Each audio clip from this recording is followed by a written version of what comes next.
I should have known better. Hell, I did know better. But when my brother asked me to add a little spice to his bachelor party, I didn't think he meant her. And yet, there she was, wrapped in sequins and perfume, moving through the dim lights like sin itself. I brought her into the family story without even realizing I just lit the match. And trust me, what burned afterward? Nobody was ready for it. Because the wedding? Oh, baby, that disaster was only getting started. Now, before you think I'm cruel, let me paint the picture. I'm the sister of the groom. Yes, that groom. The golden boy, the mama's darling, the kind of man every church lady calls a good catch. I know better. I know his temper, his lies, his need for control dressed up as charm. So when he decided to marry sweet, unsuspecting Caroline, I held my tongue. I watched, I smiled, and I waited. Because truth, he's always been a ticking bomb. The bachelor party was just the first spark. It happened 3 nights before the wedding. My brother Marcus had been begging his best man to go all out, but apparently all out in their world means cheap whiskey, poker, and one bad DJ, until she walked in. She wasn't on the official guest list, I'll tell you that right now. Her heels clicked against the hardwood like a countdown, and every head in that room snapped toward her. Even mine. She had that kind of presence, the dangerous kind. Long curls tumbling down her back, a smirk that said she'd already undressed half the men with her eyes, and a body built to ruin marriages. The room went quiet, except for the bass thumping. Then she smiled, and the night shifted. I remember thinking, please don't let this woman get anywhere near the wedding. But fate? Fate doesn't listen. The thing is, I didn't know the half of it yet. I didn't know that Marcus had already met her, that he'd already sinned with her, that she wasn't just some random stripper hired for entertainment. She was the fuse tied to the bomb under Caroline's perfect little dream. By the time I found out, it was too late. But that night, all I saw was how Marcus leaned in closer, how his hand brushed her thigh, how his eyes burned with recognition instead of curiosity, and I sat there swirling cheap vodka in a plastic cup, trying not to gag as my brother played the role of loyal fiancé with lipstick smudged on his collar. I should have said something. I should have stopped it. But family secrets? They have a way of tightening around your throat until you can't breathe, can't speak, can't save anyone. And let me tell you something, honey. The worst hadn't even started. You ever get that cold slap of recognition that makes your stomach drop into your shoes? That's exactly what hit me the second I leaned over the bar that night, squinting at her face under the strobe lights. It wasn't just déjà vu. It was worse. I knew her, and not in the casual, oh, I think I've seen you at the grocery store kind of way. No, I knew her because Marcus had bragged about her before. Now Marcus never tells the truth straight. He's a man of hints and half-confessions, the kind that leaves crumbs for you to piece together, always just enough to make him sound like a king among peasants. I remember him once, slouched on our mama's porch with a beer in his hand, grinning like he'd stolen something. He told me about a woman who could shut a man down with a look, then build him back up with a touch. I thought it was just bar talk, fantasy. But standing there at that bachelor party, watching her twirl a strand of hair around her manicured finger, I realized he hadn't been lying. He'd been talking about her. And suddenly, the glitter on her cheekbone looked like evidence. She wasn't just some nameless performer paid in wrinkled bills and drunken applause. She was the secret Marcus thought he could keep locked away. But secrets like that? They don't stay buried. They rise. They strut into your brother's bachelor party wearing 6-inch heels, tossing their hair and smirking like the devil. I tried to play it cool, sipping my drink like it was water, but my hand was shaking. I couldn't stop staring at him, my brother, watching her like a starving man at a buffet. His jaw clenched, his nostrils flared, and his whole posture screamed, Mine. I knew that look. He'd worn it with every woman he claimed to love. The worst part. She knew him too.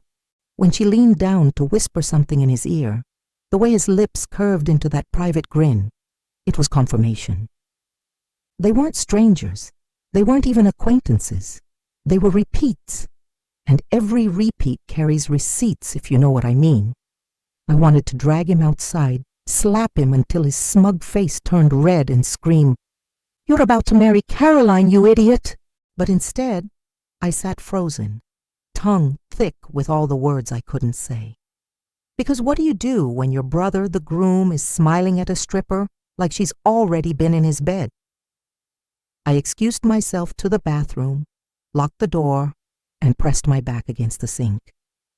My reflection looked wild, lipstick smeared, eyes wide, sweat glistening at my hairline. I whispered to myself over and over, "It can't be her. It can't."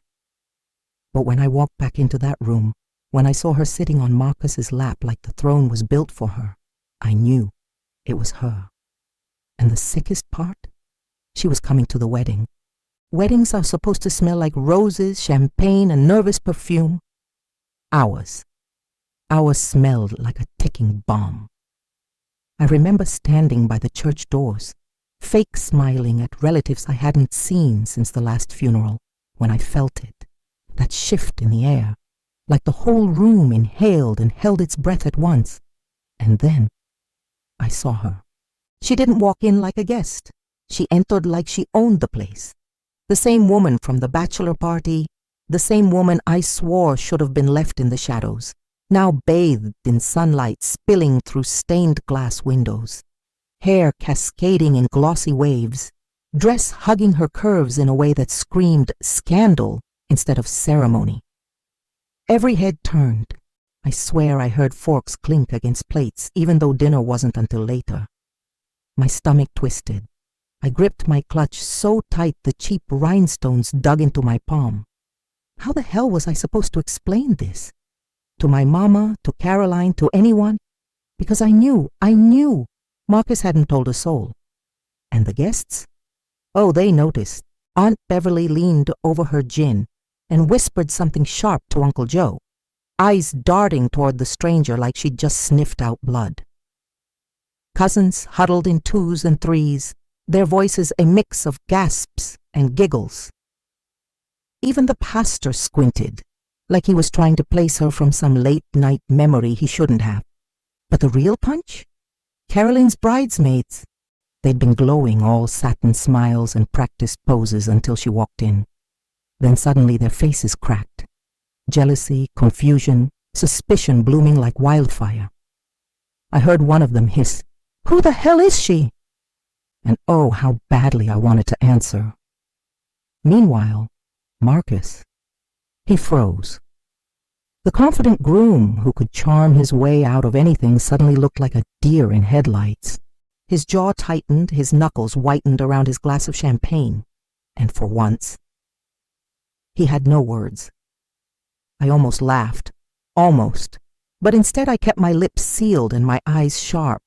Because if there's one thing I've learned, it's this. Chaos doesn't need help. It just needs a stage. And honey, that church was about to become Broadway. She glided down the aisle, not to sit with the guests. Oh no, she made her way straight towards the front, right behind the groom's family pews, like she'd been invited. She crossed her legs, smoothed her dress, and tilted her chin up, daring anyone to question her presence.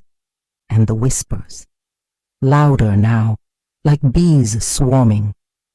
I caught my mother's eye across the room. She wasn't shocked. She wasn't horrified. She was smiling, like she'd planned the whole damn thing. That's when I knew this was bigger than Marcus's secrets. This was sabotage. I felt heat rise in my chest, my heart thudding against my ribs. Every second she sat there, the balance tipped closer to disaster. Someone was going to ask. Someone was going to recognize. And when that happened, the whole fairy tale was going to shatter. I could already see it. The gasp, the glass breaking, the scream. And just like that, the music swelled. The ceremony was starting. But baby, the bomb. Oh, it was already ticking. Receptions are dangerous places. Everyone thinks it's about love and laughter, but really, it's a battlefield dressed in lace and linen. By the time the champagne was poured and the best man tapped his glass, I could feel the tension buzzing through the air like static. Now Marcus's best man, Darren, he's the type who never knows when to shut up. Too many shots of tequila, too many half-baked jokes, and zero awareness of who's in the room. So when he stood, wobbling just slightly, raising his glass like he was about to deliver Shakespeare, I braced myself. And then I remembered she was still here, sitting pretty near the front, legs crossed, dress glittering under the chandelier, like she was waiting for her cue. My pulse quickened. Surely Darren he couldn't. But of course, fate doesn't deal us kindness. "Ladies and gentlemen," Darren began, his grin sloppy but charming enough for most. "I've known Marcus for years, and if there is one thing we can all agree on, it is that he knows how to throw a party." The crowd chuckled. Caroline smiled politely. Marcus shot Darren a warning glare, the kind of look that screamed, "Don't you dare." But Darren? He dared. "I mean, come on," he slurred. "None of us will ever forget the bachelor party, right?" The room stiffened. Knives paused mid-cutting into prime rib. Someone coughed.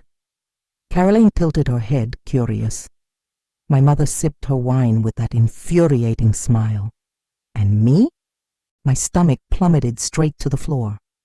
Marcus's face turned a shade darker than his suit. "Wrap it up," he muttered under his breath. But Darren kept going, oblivious. "Now, I'm not going to spill all the details," Darren said, laughing. "But let's just say Marcus knows how to keep things entertaining." The word entertaining stretched through the hall like a live wire. And that's when it happened. From the corner of my eye, I saw her. She lifted her glass, slow, deliberate, like she was the punchline to his joke. The crystal caught the light, glittering just enough for every pair of eyes to notice. She tilted it toward Marcus, her smirk razor sharp, and then she drank. I swear the sound of her swallow echoed louder than the band's violin. The guests followed her motion, confusion spreading like wildfire. Whispers rose, a tide of speculation drowning the soft music. Caroline's smile faltered just slightly, but enough for me to see the crack forming. Marcus slammed his glass down a little too hard, his jaw grinding. "Sit down, Darren," he hissed, but Darren just laughed, thinking he'd nailed the joke. Meanwhile, she leaned back in her chair, eyes glittering as if to say, "Your move, groom." My palms were sweating, my chest felt tight. Because in that moment I realized we weren't balancing on the edge of scandal anymore. We were dangling over it by a single thread. And that toast? It wasn't harmless. It was a trigger. One wrong word, one wrong glance, and this entire wedding could detonate. And baby, it almost did. Now let me tell you something. If there was ever a moment I wished the earth would just crack open and swallow me whole, it was when my mama stood up with that microphone in her hand. Lord have mercy. See my mama? She loves attention more than oxygen. Every cookout, every church revival, every family reunion, she the one grabbing a plate in the spotlight. And tonight? Honey, she wasn't about to let no wedding pass without making it her stage. She tapped the mic twice, tap, tap, and the speakers squealed like they were warning us. And I swear I knew right then, this was about to get messy. "Good evening, everybody," she started, smiling wide like she was auditioning for a toothpaste commercial. "Now y'all know I don't usually make a fuss." Lies. Mama lives for a fuss. "But tonight, I just want to say how proud I am of my baby boy, Marcus. She fanned her face like she was about to cry, but not a single tear fell. Not one.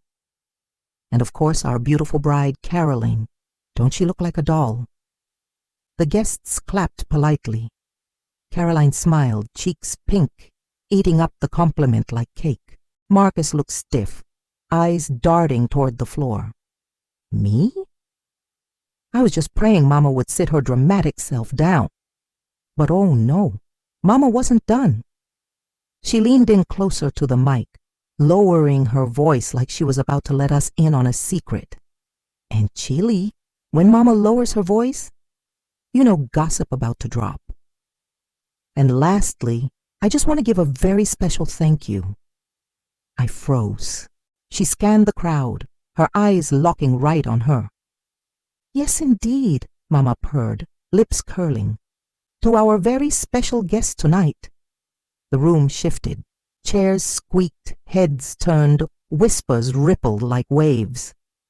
And there she was, the stripper, the bombshell in satin, sitting taller now, chin high, a smirk spreading like she'd been waiting for this moment. Mama raised her glass toward her. "Darling, thank you for joining us. We are so honored you could be here on such a blessed occasion." My jaw dropped. The audacity. I could hear Aunt Beverly mutter, "Lord have mercy." Uncle Joe choked on his beer. Carolyn's smile flickered, confusion clouding her face. And Marcus? Who? Marcus looked like he wanted to melt straight into the floor. I wanted to scream, "Mama, what the hell are you doing?" But my tongue stayed glued to the roof of my mouth. Because she wasn't stumbling. She wasn't drunk. She knew exactly what she was doing. And the stripper? Oh, baby, she loved every second. Slowly, she reached for her glass, raised it high and gave Mama a nod. Her earrings sparkled, her lipstick gleamed, and that smirk, razor sharp. She tilted her head, locked eyes with Marcus, and sipped like she was toasting to his funeral. The crowd buzzed louder, questions flying left and right. Who is she? Why is she here? What's she got to do with the groom? Then it happened. She set her glass down, leaned forward, and lifted one manicured finger. "Excuse me," she said, her voice smooth, but cutting through the chatter like a blade. "May I have the microphone?" And baby, the way my mama smiled, like she'd just handed the devil the keys to the church. Chile, when I say my whole body froze the second she wrapped her fingers around that microphone. Listen, I ain't exaggerating. It was like the DJ cut the music, the forks stopped clinking, even the air quit moving just to hear what she had to say. And me? I sat there clutching my clutch like it was a Bible. Now, let me paint this right. This wasn't no nervous, shaky-voiced girl about to mumble thank yous. No, ma'am. She stood up slow, deliberate, like the room belonged to her. That dress hugged her body like it had secrets stitched into the seams, and her heels clicked against the polished floor like punctuation marks. Click, click, boom. She lifted the mic, smiled wide, and said, "Good evening, everyone." Half the guests smiled back, too polite to question why some stranger was suddenly speaking at our wedding. The other half? Whispering like bees in a hive. "I just want to say," she continued, voice smooth as honey but sharp underneath, "what an honor it is to be here celebrating Marcus and Caroline." She said their names with a twist, honey, like sugar sprinkled on top of poison. Caroline beamed, sweet, naive, bless her heart, while Marcus stiffened so hard I thought he might crack his own spine. "And you know," she went on, eyes darting straight to Marcus, "true love is such a rare thing, isn't it? Finding someone who makes you feel alive, like no one else in the world matters." I nearly dropped dead right there. Because, baby, those weren't just words. That was a shot fired, and every syllable landed like a bullet aimed straight at my brother. Some of the cousins giggled, thinking it was cute. Aunt Beverly fanned herself, whispering to Uncle Joe. Carolyn glanced at Marcus, her smile faltering just a touch. And the stripper? She just kept on rolling. "Now, I don't know about y'all," she said, "but when a man finds a woman who can bring out his wild side, well, that's worth celebrating too." gasps, actual gasps. You could feel the tension twist tighter with every word, like she was winding us up just to snap the cord. Marcus coughed, tugged at his collar, muttered something to Darren under his breath, but he was powerless. She had the room and she wasn't letting go. I wanted to stand up, drag her off stage, anything. But Chili, you don't interrupt a performance like that. You sit and watch the fire spread. She lifted her glass high, eyes locked on Marcus. So here's to the happy couple, she said, her smile dangerous now, and to the kind of love that makes memories you'll never forget. Marcus's face? Red, Caroline's, confused. My mama? Smiling like she was front row at the theater. The stripper sipped slow, set her glass down and leaned back into the mic. Oh, and I'm not done yet. Baby, when I tell you the whole room leaned in at once, that's when I knew this night was only getting darker. Now, baby, you ever feel somebody's eyes burning a hole straight through your soul? That's exactly what I felt when Caroline turned and locked onto me. See, after that stripper finished her little toast, with all them double meanings, the room didn't just buzz, it hummed. Folks were whispering like it was a revival tent, gossip bouncing wall to wall. And poor Caroline? Her smile done cracked clean in half. She sat there stiff, fingers twisting her napkin like she was wringing out the truth. Finally, she leaned over, her voice soft, but sharp enough to cut. Who is she? Lord, I nearly choked on my champagne. Because how you supposed to answer that, huh? Oh, sis, that's just the woman your fiancé been sneaking around with, hired for his bachelor party, sitting pretty at your wedding like she belong here. No, ma'am, I ain't suicidal. So I played dumb. I blinked slow, tilted my head, gave her my best, what you talking about, girl, face. Caroline wasn't buying it. She knows Marcus, she whispered, her eyes flicking toward the stripper, who was smirking like she had front row tickets to her own circus. I can see it. Did he invite her? My throat went dry. My palms got sweaty. Because truth be told, I'd been asking myself the same damn thing. Before I could answer, Marcus jumped in, leaning close to Caroline with that fake-ass smile. She's nobody, babe. Just a friend of a friend. Don't worry about it. The lie was so sour I could taste it from my seat. But Caroline, she ain't stupid. That girl may be sweet as pie, but she ain't blind. Her eyes narrowed, her jaw tightened, and I swear I saw her whole posture change right there. That's when I knew the suspicion seed had been planted. And Chili, once a woman's gut starts talking, you better believe it don't shut up. I leaned back, trying to disappear into the background, but she grabbed my wrist under the table. Her nails dug just enough to make me wince. Tell me the truth, she hissed. Who, baby? My heart was pounding so loud I thought the band might switch rhythm to match it. I opened my mouth, but nothing came out. What could I say? If I told her, this wedding would blow up right here, right now. If I didn't, well, it was still gonna blow, just slower.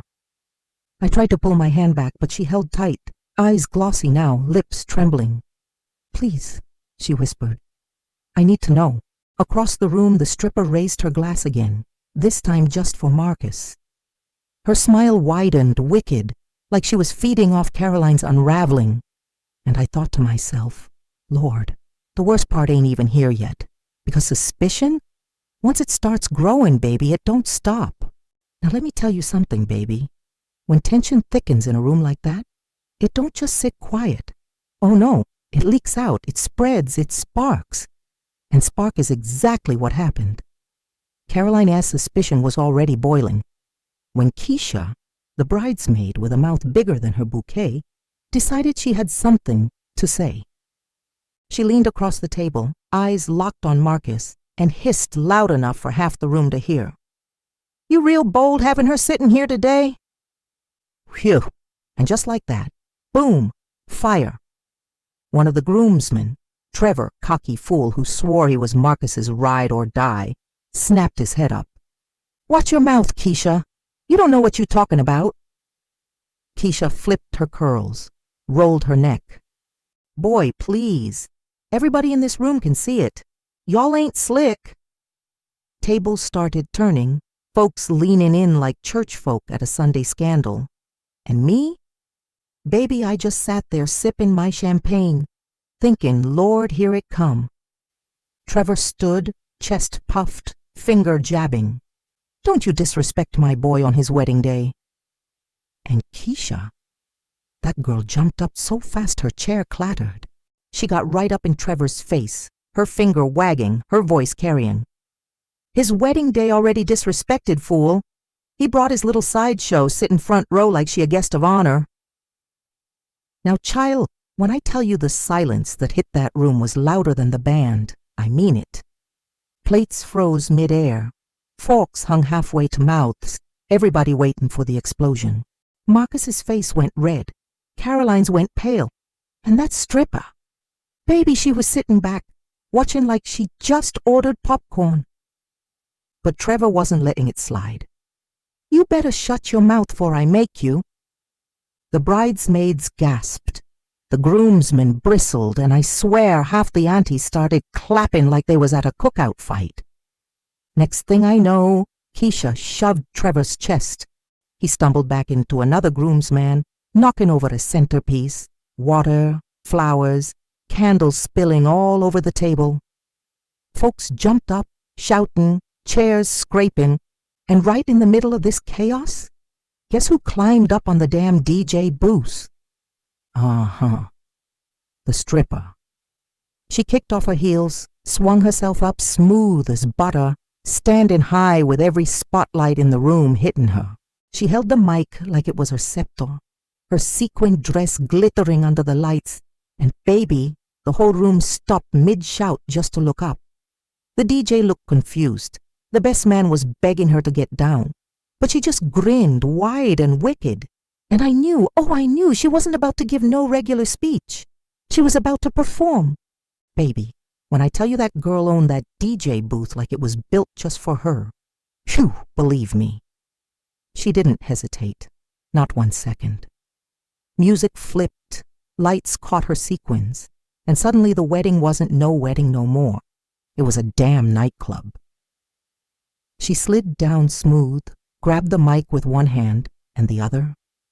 Up in the air, hips winding slow. Lord! The crowd gasped like the Holy Ghost had walked in. But nope, it was something else entirely. I swear, half the bridesmaids dropped their mouths open, the groomsmen tried to laugh it off, and poor Caroline, she sat frozen, white dress stiff, like a statue watching her own life crumble. But you know who clapped first?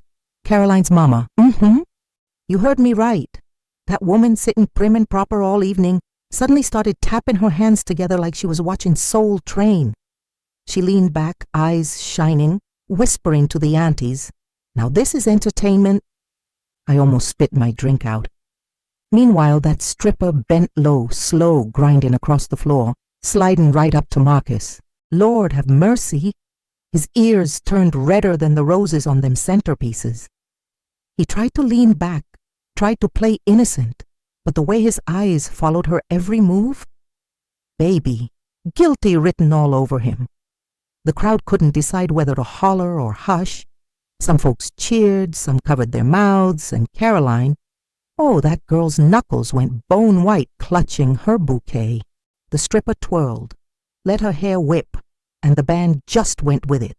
Saxophone wailing, drums hitting. Suddenly it was less first dance and more last chance. Then she pulled out the mic again. "Y'all having a good time tonight?" The room erupted, half laughing, half terrified.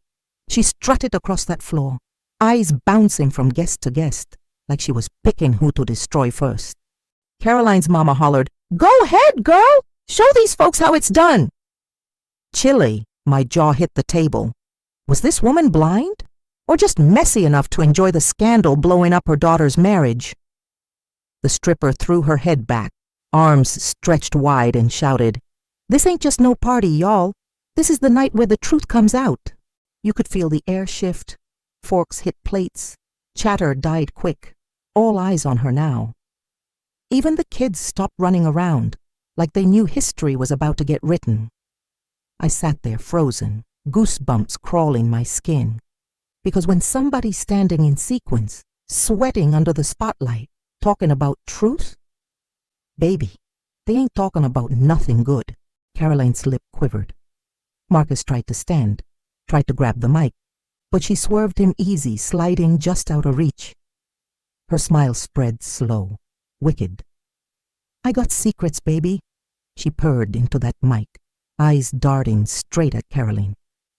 "And tonight, I'm done keeping 'em." Lord, my whole chest locked up. I knew right then this wasn't entertainment no more. This was execution. Baby, I told myself 100 times that night, girl, don't you even blink, 'cause this woman about to set the whole place on fire. And I was right. That stripper leaned into the mic, voice low but sharp, like she'd been rehearsing this moment her whole life. "Let me tell y'all a little story," she said, swaying them hips just enough to keep everybody's eyes locked, "about a man who thought one night wouldn't follow him home."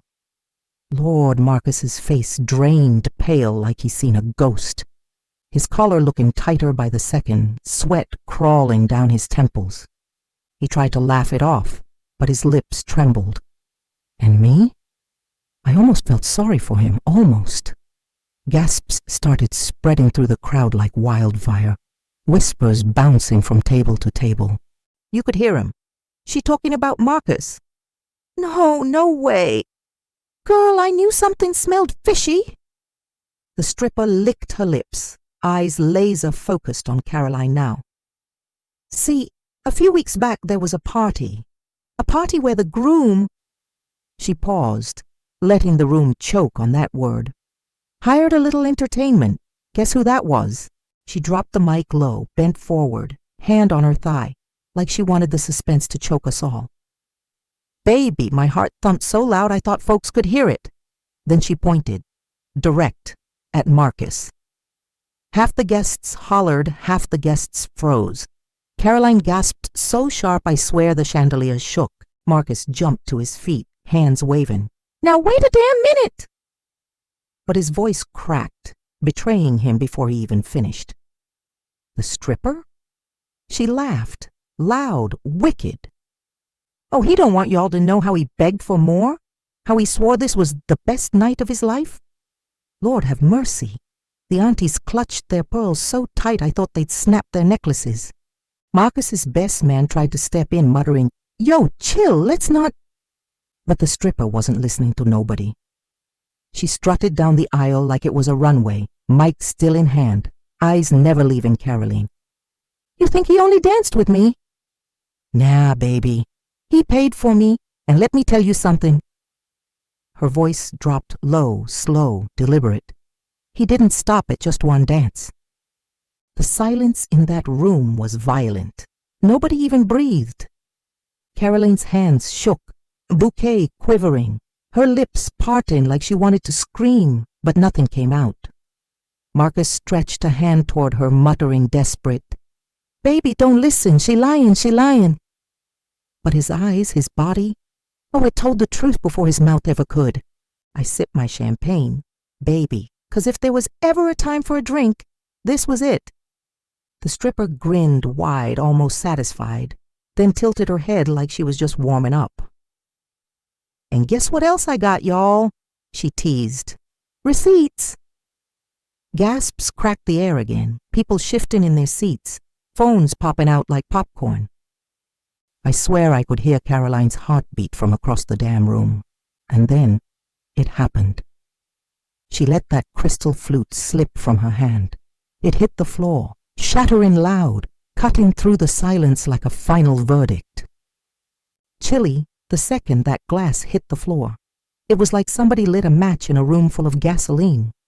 All them whispers, all that tension, it exploded. Caroline's daddy jumped up, veins bulging, pointing at Marcus. "You low-down son of a—" He ain't even finished. 'cause the uncles were already holding him back. Guests scrambled, heels clicking, chairs crashing back. Baby, the wedding reception turned into WWE real quick. Marcus tried to grab Caroline's hands, but she shoved him so hard he stumbled into the cake table. And when that three-tiered buttercream beauty came crashing down his tuxedo, whew, honey, I almost clapped. The stripper just stood there smiling, mic still in hand, like she was the ringmaster of her own circus. She purred into the chaos. "Oh, don't fight now. Y'all ain't even seen the best part." And Lord, that's when it happened. Her friend, yes, she had backup, rolled in a little projector like it was planned, plugged that thing right into the DJ's system. The lights dimmed, the music cut, and a big white screen dropped down faster than you could say, "Amen." Baby, you should have seen the crowd. Phones out, flashes popping, aunties hollering, kids crying. The bridesmaids circled Caroline, trying to shield her, but she just stood there, face pale, eyes locked on that screen like it was Judgment Day. Marcus lunged for the plug, yelling, "Turn that damn thing off!" But the best man grabbed him, hissing, "Bro, stop making it worse!" Too late, fists started flying. One of the groomsmen swung wild at a bridesmaid's boyfriend, and next thing I knew, a centerpiece went flying through the air like a damn frisbee. Security tried to rush in, but they weren't ready for drunk uncles and petty cousins, letting years of family beef out all at once. Tables flipped, heels broke. Somebody yelled, "Call 911," and somebody else yelled, "No, keep recording." And me? Baby, I wasn't moving an inch. I had front row tickets to the hottest mess of the century, and I wasn't about to miss it. Meanwhile, the stripper climbed back onto the DJ booth, holding that mic like a queen with her scepter. She raised her voice above the chaos. "Quiet down, y'all. Quiet down. You think the toast was something? Wait till you see the video." The room froze, not out of respect, but out of morbid curiosity. Ain't it nobody about to walk away when scandal on this level about to play out in HD? Caroline clutched her chest, whispering, "No, no, no." But her mama, oh, that woman sat back sipping her champagne, eyes glittering like she was enjoying the best show on earth. That told me everything I needed to know. This wasn't no accident.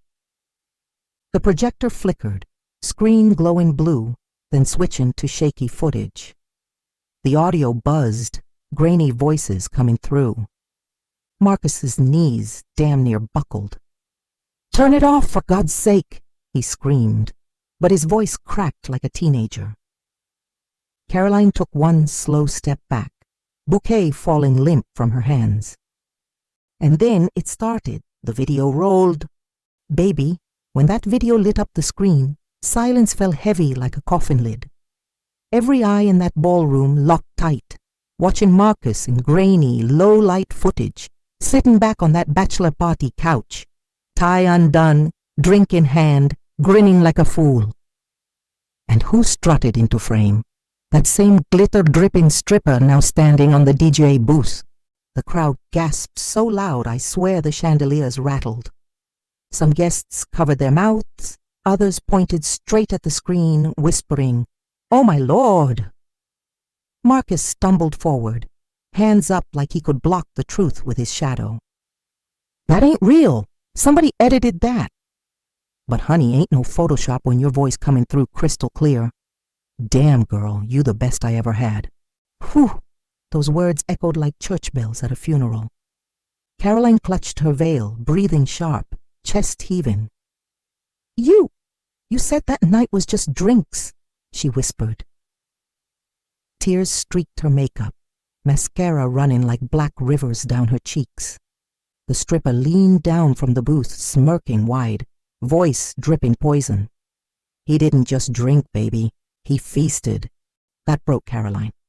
She let out a cry so raw, so gut-deep, even I winced. She ripped her veil off, tossed the bouquet to the ground, and stormed toward the exit, dress swishing like a storm cloud tearing through the room. "Caroline, baby, wait!" Marcus shouted, chasing after her. But his slippery-ass tuxedo shoes betrayed him. Man tripped, fell flat, covered in cake and shame. And what did the stripper do? She dropped the mic, raised her arms high, and took a bow, like Broadway, just called curtain. The room roared, half booze, half cheers. I sat back, sipping my last champagne, thinking, well, damn, if this ain't history being made, I don't know what is. But then, honey, came the real twist, the dagger I didn't see coming. Caroline's mama stood up, slow and deliberate, glass in hand. She smiled at the stripper, clapping like proud family. Then she walked right up, hugged her tight, and whispered loud enough for the front row to hear, "Well done, baby girl." The stripper smirked, eyes glinting. "Told you I'd handle it." That's when my jaw hit the floor. 'Cause, baby, this wasn't no random scandal. Oh, no. This was plotted, calculated. That stripper? She wasn't just some hired entertainer gone rogue. She was Marcus's mistress, been his side piece for months. And Caroline's mama? She brought her here on purpose, like a grenade wrapped in glitter. Lord, my skin prickled. The betrayal wasn't just in Marcus' bed. It was sitting right at Caroline's own family table. As Caroline fled into the night, veil trailing like smoke, her mama raised her glass high and toasted the chaos. "To new beginnings!" The stripper blew a kiss to the crowd, heels clicking as she strutted out the door triumphant. And me? I just sat there whispering, "Baby, this wedding ain't never even start."